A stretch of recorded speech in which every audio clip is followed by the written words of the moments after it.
चाहिल का तोहके हमरो से ज्यादा।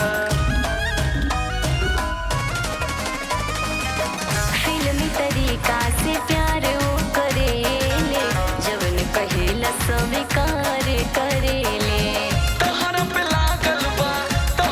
लागल बा ससुरा के लेवा। मराद हमारी बड़ी करते हैं सेवा, मराद हमारी बड़ी करते हैं सेवा।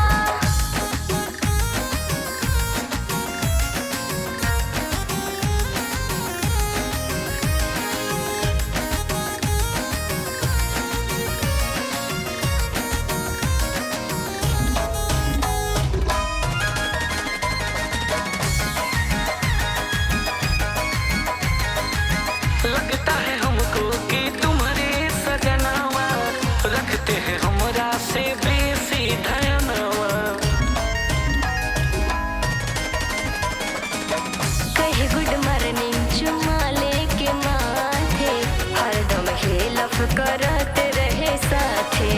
बड़ा गुणकारी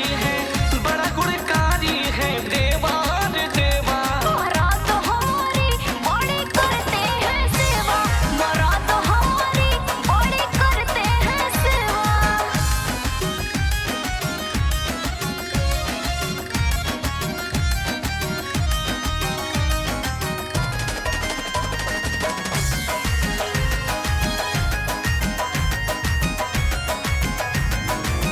लाभ महेश को दोगी न मौका, लब के खेतारी में मारन को चौका।